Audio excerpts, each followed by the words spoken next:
Here we have the Tantive 4 expansion pack for the Star Wars miniatures game. In this video I will perform a detailed unboxing showing the full contents in close-up, and by that I mean close-up zoom-ins on the ship from all angles and seeing how the Tantive looks on the table in terms of scale with other ships, and a look at all the cards and tokens so you can see and read all of the text. Okay, I'm going to do a quick unboxing. It's really straightforward. There was some cellophane covering the entire box, which I've obviously cut and ripped off. The box opens up, and like always, two compartments here, the figure and all the cards, extras, tokens, etc. So I'll quickly slide those out, pop them out of shot at the top here. Also, you get a few extra lugs here, so you get 3 because the rangefinder is particularly large. You've got a weapon that actually has a range 5, which I think quite a few people have been quite interested in here, in seeing. And you've also got the pylons and all various other plastic bases associated with the all-important ship. Now, the ship, like a lot of the other ones, comes in a really nice double protective plastic layer. So get the box out of the way. And this one's actually got not just plastic holding it in place, but you've also got a lot of twisty ties. So you can decide whether you want to pull off the top now or keep it on. Turn this over, and underneath here you'll see there's actually some, and they've deliberately tried to make this discreet, so be careful and do look for these, but you've got some twisty tie tags that you need to undo fore and aft. You might get used to calling the ship front and rear, fore and aft now, because you're certainly going to get used to that as part of the ship rules. Now you can just pull these out straight away or just leave them loose, so I'm now going to flip this over again, and I can now slide off the top knowing that my ship's not going to drop out whilst I do this unboxing. And the tags on the front have actually been protected away from the ship with some plastic, which is quite nice. So they've actually got a kind of plastic layer that you'll see a little bit clearer when I pull out the ship. That really do make sure that even the tags themselves don't damage the ship at all. So let's lift the ship out carefully now, being careful of the turrets and the guns. Now, as you can hear, there's quite a bit of clunking and grunching because the actual shape is moulded and sculpted around the figure, so it grips it quite snugly, which I think is again a really good measure of the quality of the packaging they've got here. And there's just one of the plastic sheets that I was talking about that was going around the actual ship body that again protected it from any damage. And there's the other one from the underside. Just got on the table here a TIE Fighter and an X-Wing just for scale. Now, these huge ships aren't actually in the same scale as the other ships, so the regular ships and the large ships like the Millennium Falcon, etc. But they are certainly large, and the scale I think works with the movement system they have. Now, I do advise picking this up from this kind of central collar here, so it's sort of behind the waist area, and that's because there's some smaller guns here that really are quite difficult to see. So the front-mounted turbo lasers, top and bottom, are easy enough to see. As you can see here, some escape pods, but you've also got on the sides twin single barrel kind of lasers going on here. So quite a few of the items do actually revolve and twist, but they're not really designed to. So if I just quickly show you that with this spinning dish here, it's not so much that it spins so that you can spin it, but it's so much as it shows the assembly detail away. So you can see there's a single slit and lug as it sits inside a groove. Oops, I'm dropping it myself already, so be careful, none of these items are lost. And I twist and lock it in place. So now it's locked in place, and as you can see I'm picking up the whole model by the dish. I don't recommend doing that, but that's just a quick demonstration.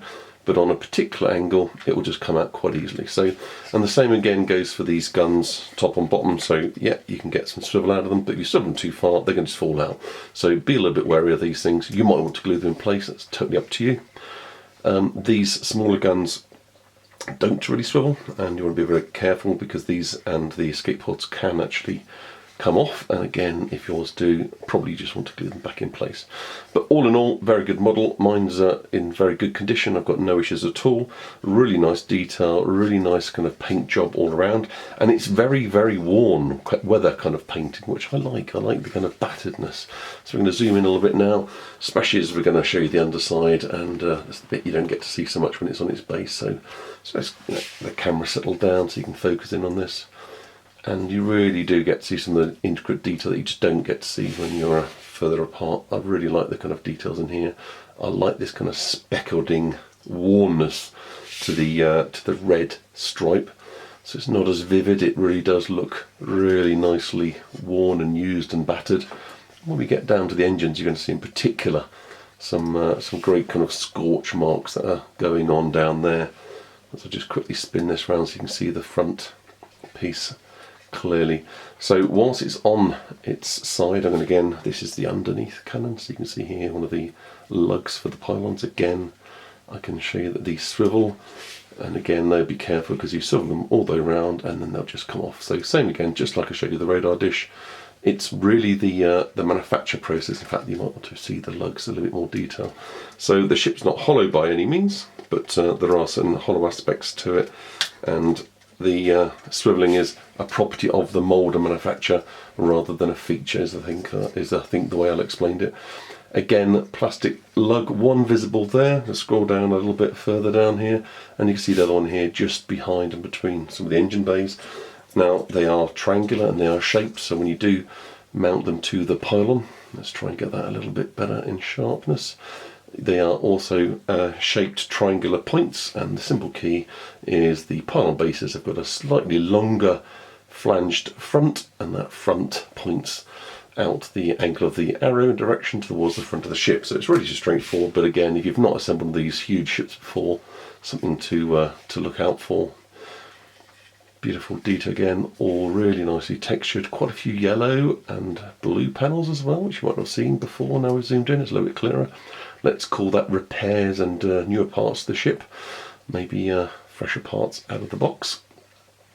Some real worn areas, quite wonderfully erratic and different. Really is a nice process that they've done here for the painting. And now I'm going to come to the engines. Now I'm particularly keen on these engines. I often end up repainting some of the engines to add a little bit of colour and spice to them, but I really like these. I don't think I'm going to bother because I think they've really done a good job. Not only is the detail of all the tubing and pipework going on, they've also got little details of these red rings, etc., just like they were in the movie. So I think I'm really quite pleased and impressed with that. There are 11 in total. I'm going to pan out a little bit just so you can see this a little bit better. 11 in total here.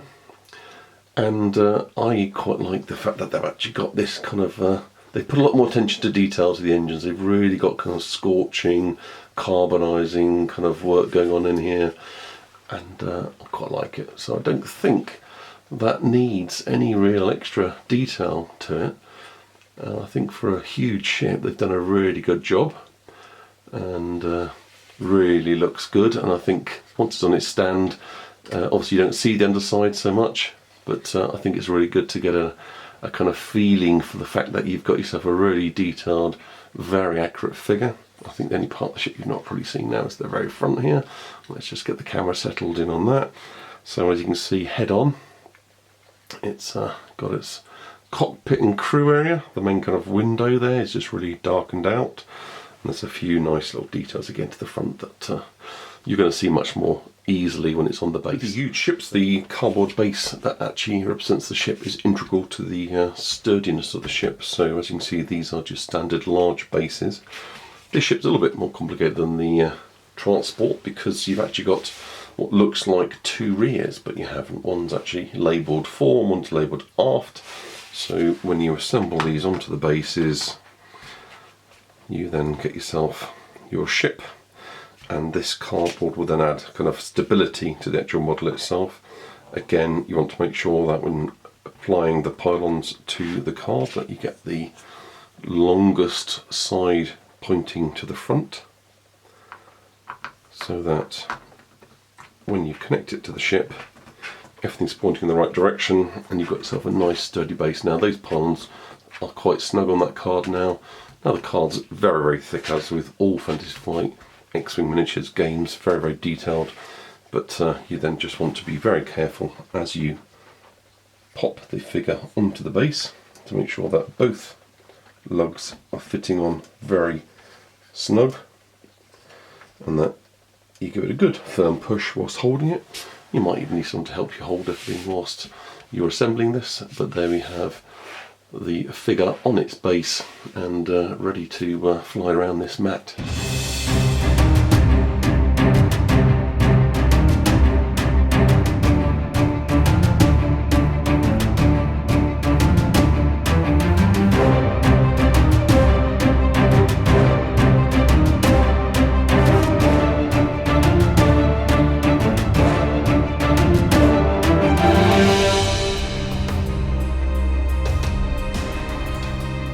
Okay, here it is on the table with quite a few other ships for scale. So this is the Millennium Falcon, which is a regular large ship. Loads of regular TIEs, TIE Interceptors, and even Darth Vader's joining in for a scrap on the back here.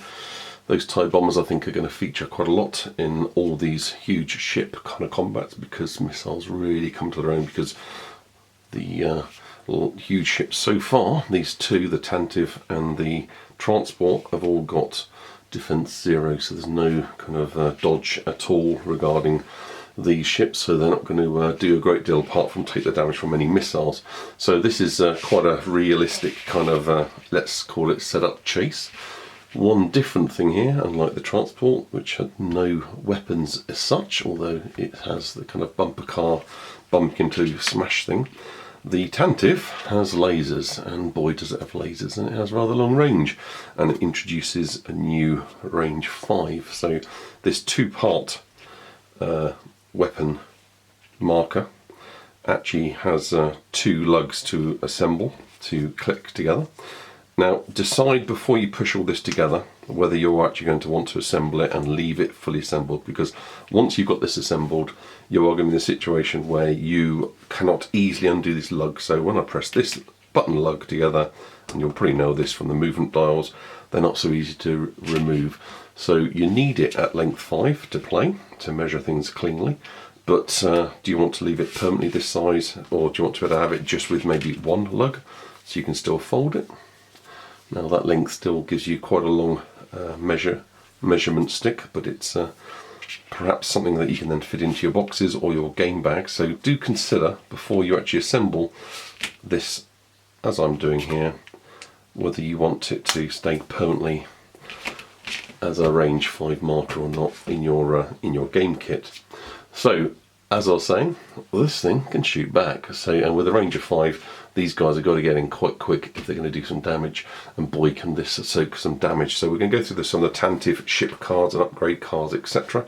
But I just wanted to give you a bit of a quick feeling for what does range 5 mean. It basically means anyone on that table right in front of you there, from anything from a rear point gun, can actually shoot any of these figures. The front 360-degree gun gets the majority of them as well, and we'll go through the guns, etc. in a bit more detail as we go through the video. Okay, just quickly spread everything out just so you get a feel for what's in the box.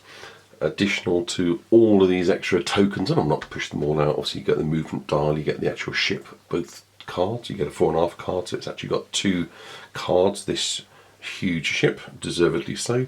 You've also got 2 damage decks, again 4.5, and 24 upgrade cards, including titles and cargo and all kinds of other things. You additionally get a rulebook, so a very well detailed rulebook explaining how to fly huge ships and all that's included, as well as some really good fun missions in this mission booklet, which also gives you kind of a multiple choice depending on who wins. You got Rebel Victory or Empire or Imperial Victory, depending on how the outcome of the various battles goes, and some very interesting scenarios, both with obstacles and ships. Now they suggest a slightly larger playing area, so hopefully you've got a large table for some of these, but when you're playing with huge ships I think you're going to be looking at some at least 4 foot long to 5 foot long playing areas at the very minimum.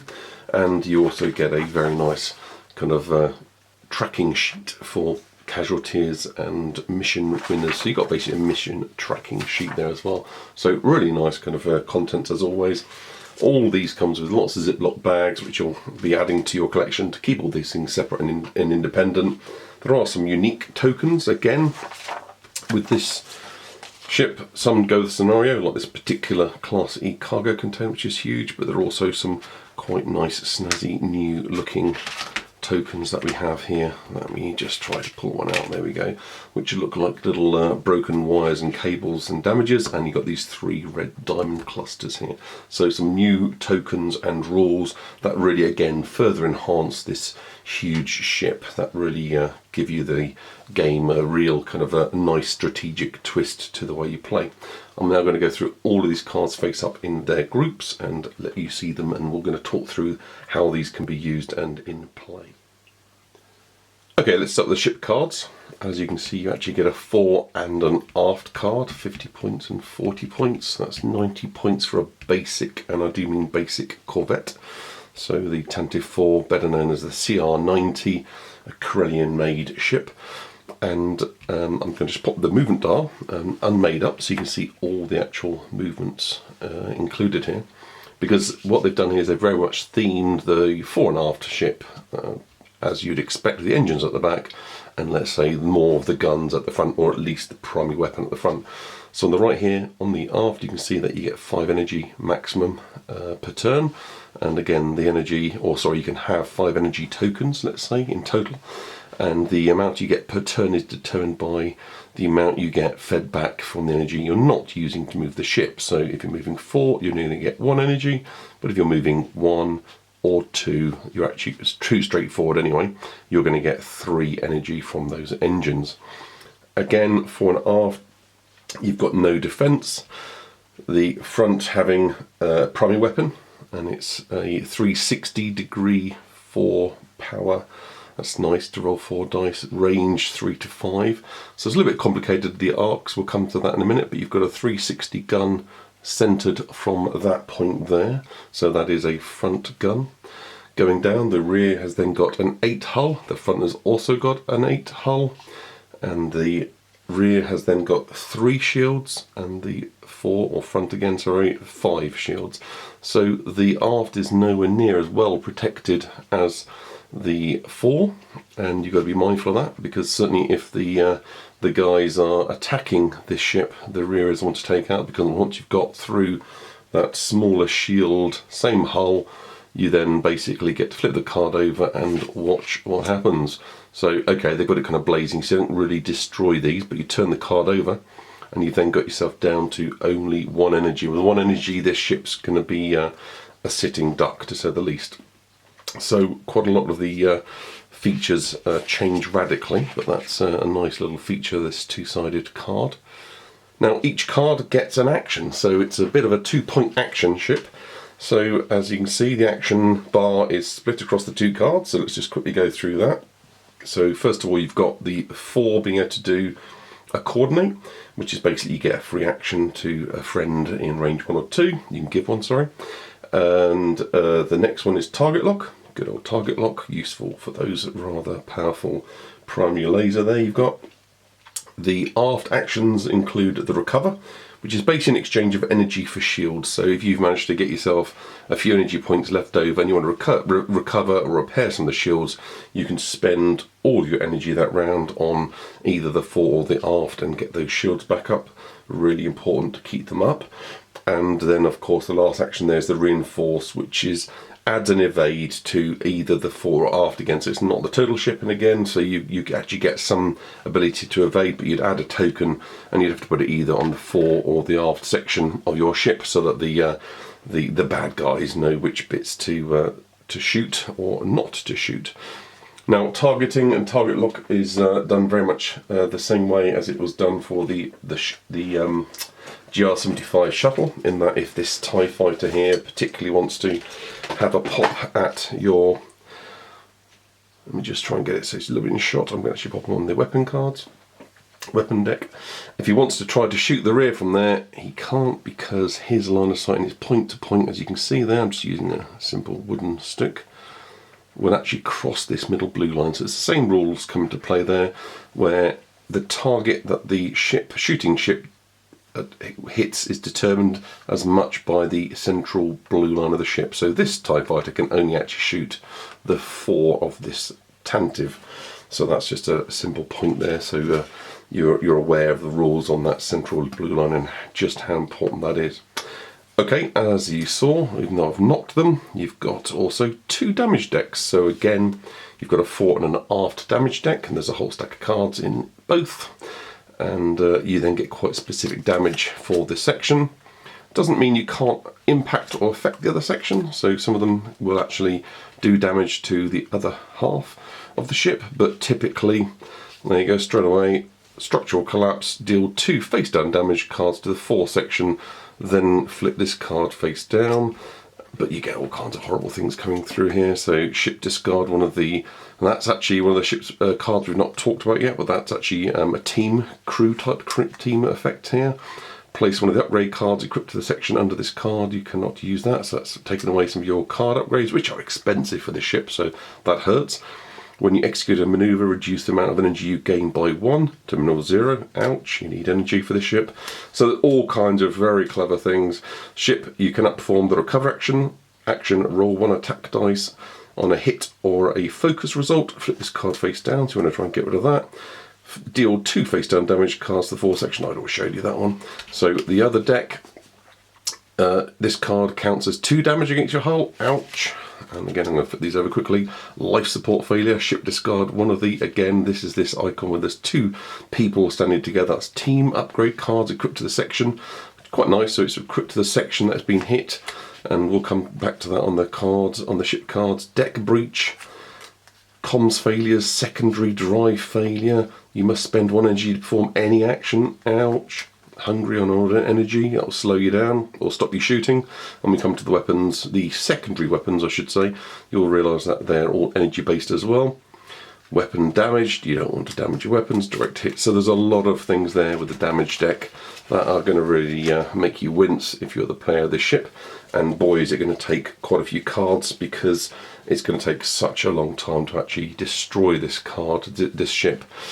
So let's just go along here. So you've really got a lot of upgrades that you can have on these cards, and you've actually got 6. It's the most I've ever seen on the fore, and another 4 on the aft. And there are some cards that of course you can play that will actually give you extra upgrades. So there are no pilot cards as such, very much the same as the transport, but you do get crew cards. You get hardpoint cards, which are this kind of weird special icon you have here.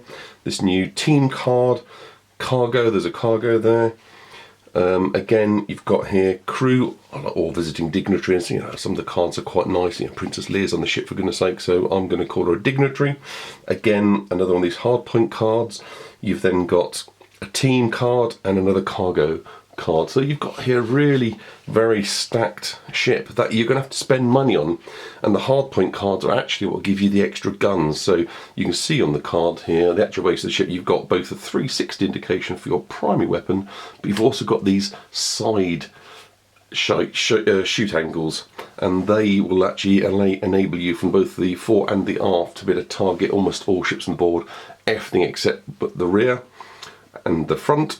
So these really are to indicate kind of side mounted guns that have got themselves, have actually got a left and a right, or port and starboard, depending if you want to keep this nautical, shooting target angle range. So from very interesting angles on this ship. You want to think about equipping yourself with secondary weapons. They're expensive again, so you've got 50, 90, and we'll go through those cards in a minute. But as you can see, it's an energy feed the main ship, keep it surviving. Yes, you can shoot. Look at this here, main weapon 3 to 5. You're not going to shoot anything close up with that gun, but it is 360. Don't forget it's from that point there. Really nice, and certainly going to be popping off those TIE fighters one around at the very least. But is that enough? If you're going to be attacking this ship, there's going to be a swarm after you. Let's have a look at what these cards can do to upgrade this Tantive into more of a gunboat. Okay, you get 6 hardpoint cards, as they're called. I've got 1 face up on both the single turbo lasers and quad laser cannons. You get 3 of each. You're able to put 2 on the fore and 1 on the aft. The single turbo lasers take 2 energy, cost 8 points. Red 4, so that's a nice amount of dice to be throwing. However, spend 2 energy from this card to perform this attack. The defender doubles his agility value against this attack. You may change one of your focus results to a hit result. Now, that might sound all very well and good, but if you've got a standard TIE fighter on the board and it's got 3 points there for defense agility, so that's 3 dice, he's going to roll 6 dice. So even with, you know, rolling 4 weapons dice, that's going to really be difficult to actually knock out TIE fighters range 3 to 5. Now, of course, if you've only got your range attack and you need long range and your primary weapons aren't enough, because obviously they're 3 to 5, then fair enough. But the single turbo laser is actually quite an interesting weapon. It's got the range, but it's really designed for large ship combat, because obviously large ships so far, based on what we've seen with the transport and this ship, just do not get any evade. So shooting these little TIE fighters is going to be pretty tough, if not impossible, and you've got to really consider whether you want to spend that money on the single turbo lasers to get yourself a ranged weapon. Let's look at the quad laser cannons. Only cost 6 points. Attack, again energy, spend 1 energy from this card to perform this attack. If this attack does not hit, you may immediately spend 1 energy from this card to perform this attack again. So that's quite nice.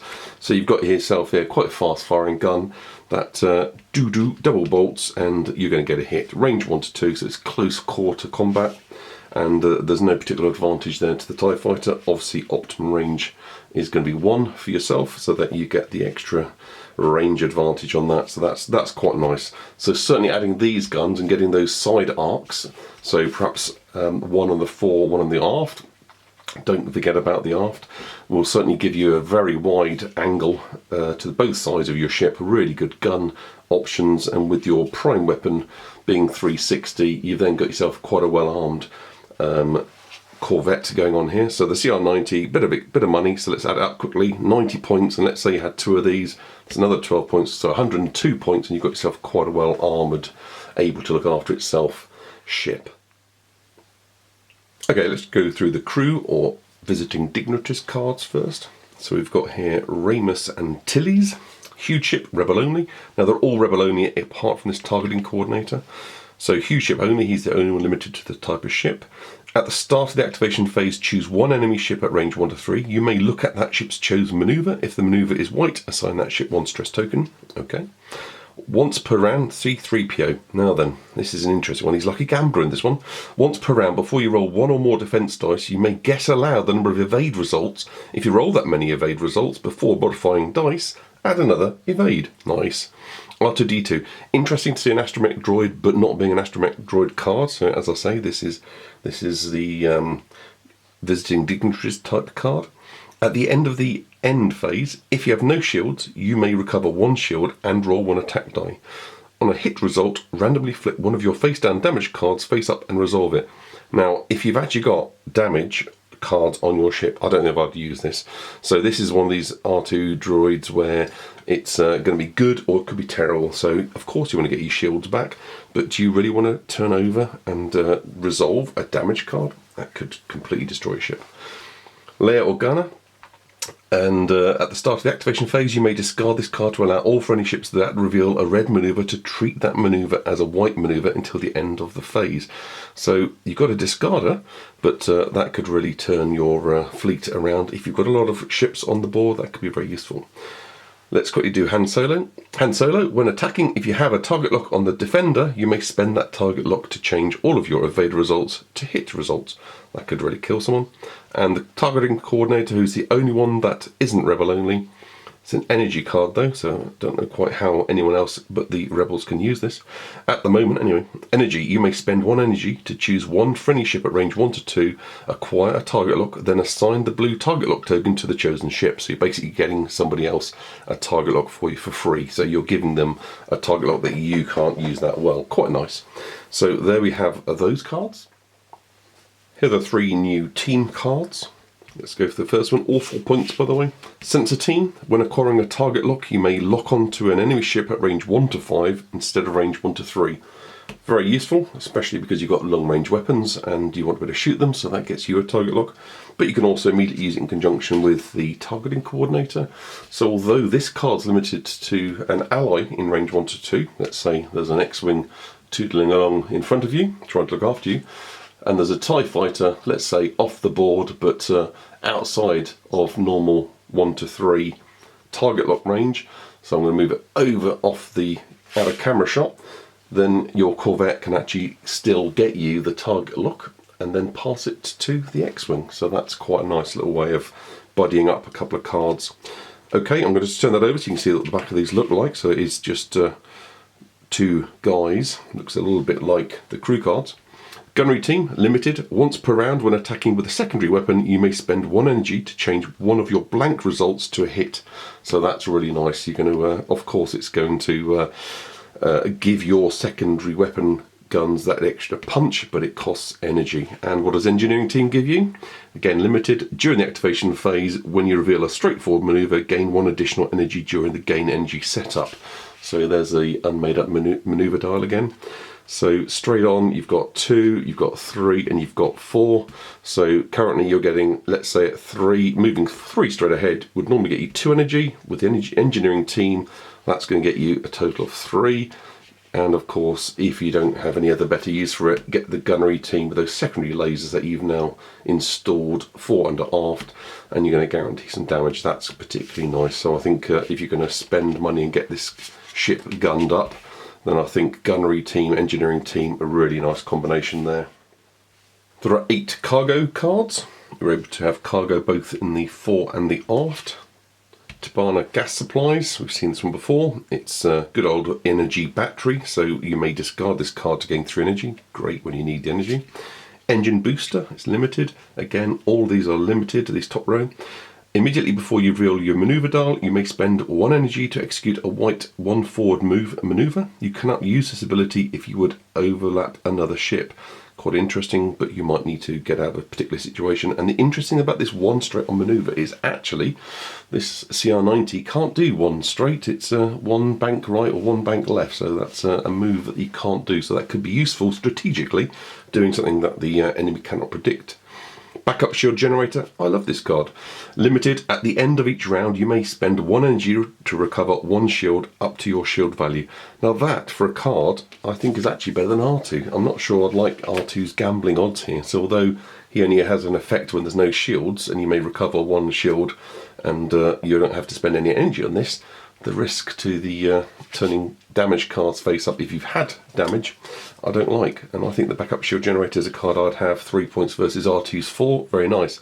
The ionization reactor, 5 energy. You've got to really charge this one up. You're going to need perhaps your batteries to dump into this, but it's a real smart bomb effect. So again, limited energy. Spend 5 energy from this card and discard this card to cause each other ship at range 1 to suffer 1 damage and receive 1 ion token.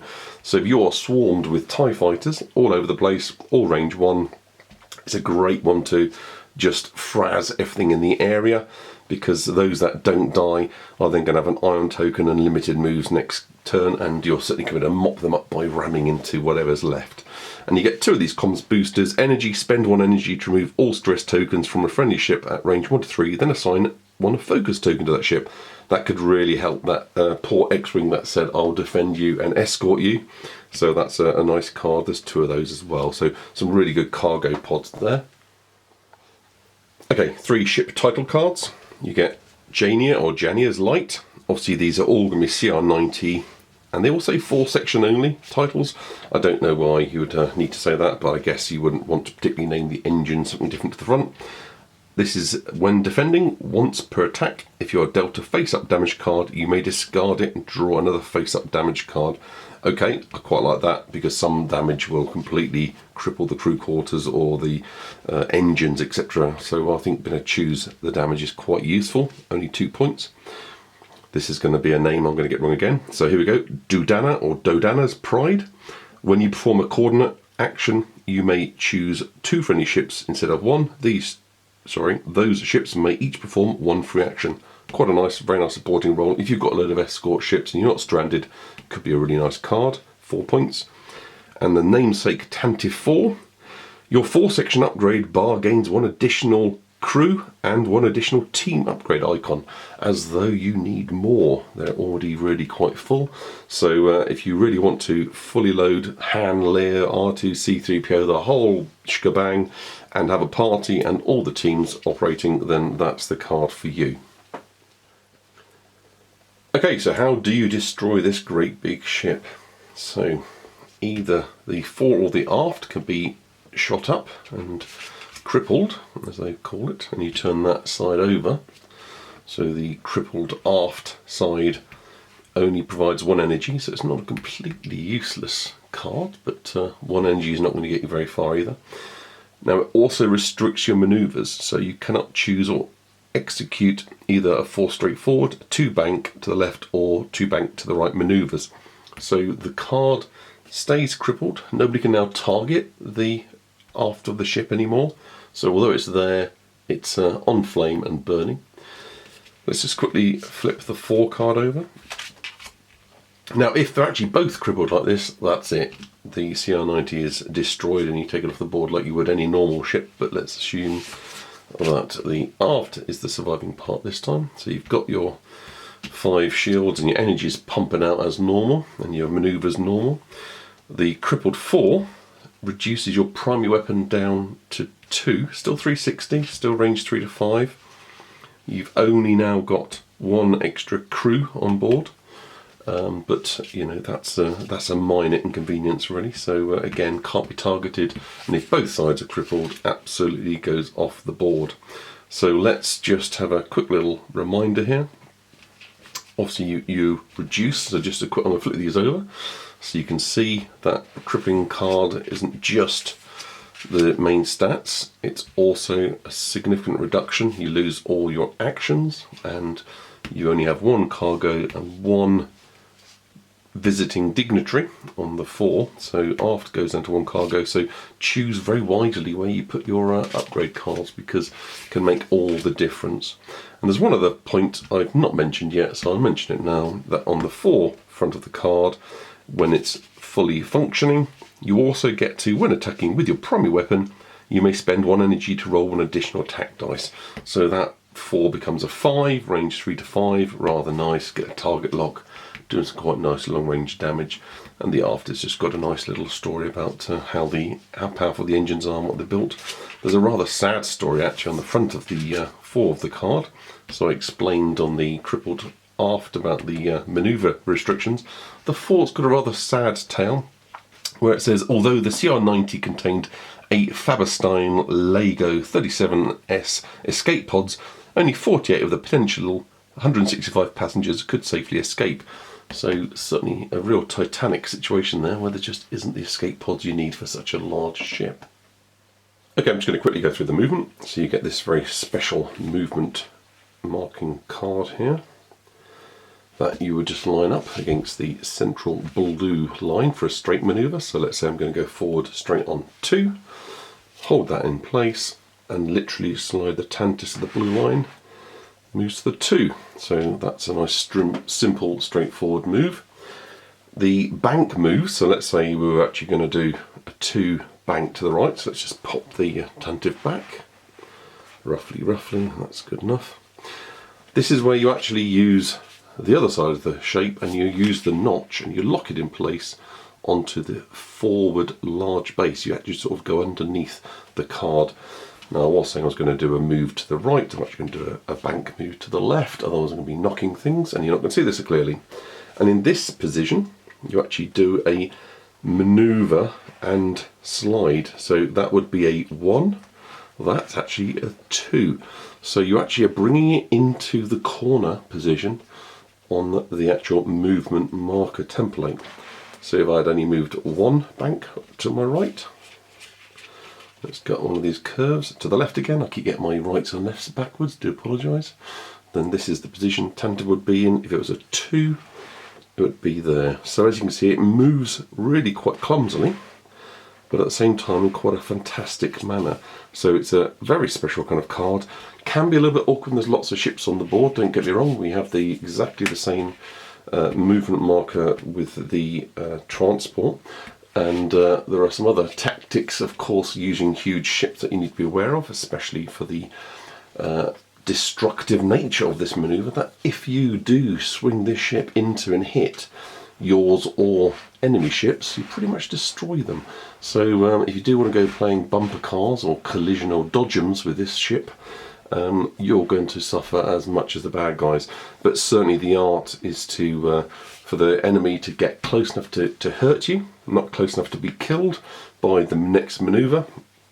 And yeah, almost flying, shooting, flying underneath, barrel rolling, a lot of turning and running and rolling from this thing. The only thing you know that this ship's going to do is it's going to go either forwards or twist. And look where I've got that interceptor now. If Tantive did swing left, is it or isn't it going to hit it?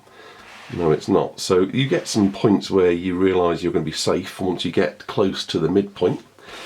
One last quick talk about the firing arc. So assuming that you've got some secondary weapons fitted, as you can see, in arc of the rear secondary weapon and in arc of the front secondary weapon. There isn't actually a sweet spot, so if you imagine the ship literally somehow managing to manoeuvre there, unfortunately it still can be hit by both fore and aft secondary weapons. So 360 cannon on the front, the weakest position from a armament point of view for the Corvette is actually either front on or from the rear. Now obviously the rear's got less shields, same hull but less shields, so targeting this ship from the back has got to be just out of arc from the secondary rears. There's got to be a good wave attack point, so you can get yourself back there, and if the Tantive player hasn't been clever enough to destroy that fully loaded TIE bombers full of munitions, missiles, etc., then it's going to take some real damage. So there it is on the table, and I think even with the kind of X-Wings that are on the table, and these guys are going to be pretty basic, because if you're going to have an even point score system, you're going to be up against fleets of this kind of size. You're going to be up against 6, 7, 8 ships easily, and that's if they don't, if the Imperial player doesn't particularly want to field a large ship against you and just sticks with smalls. It's totally easy enough to destroy this, but you're going to lose a lot of ships doing it. Great fun in play.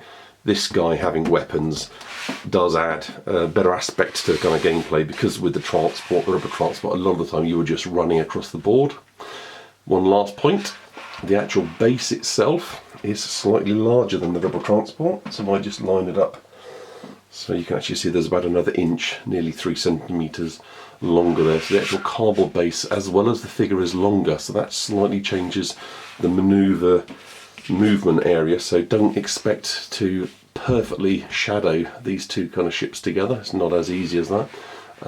You can pretty much keep them in line, but if this is literally escorting one or several of your transport ships, you've got to be careful not to destroy what's in their way, etc. Now okay, knocking into huge ships isn't quite so catastrophic. You don't instantly destroy them like you would with any small or large, but it's certainly not going to do anyone any good, and normal collision rules, asteroids, etc. apply. For those of you eagle-eyed enough to spot the fact there was actually another card, I just want to quickly explain it's part of the mission sent up for mission T3B Punch It. And you actually have a hyperdrive card, and your hyperdrive is all malfunctioning, and that's what these 6 dobbers are all about. And basically the mission goes through and explains a special rule that allows you to repair section by section. It's going to take some time, cost some energy, etc. But basically gets you to repair your hyperdrive, and that's really part of the scenario. It's a long scenario, it looks really fun, and you've also got this kind of long range scope token where on a large mat area the enemy will attack in 3 waves. There's one wave already on the board, and these scope tokens indicate whether they're the next waves will then come from the left or the rear or the front or to the right, and it just gives you kind of a general approaching onto the map from section area kind of indicator. Some really nice rules. All these missions are well worth playing, so if you haven't been playing the missions, thoroughly recommend them.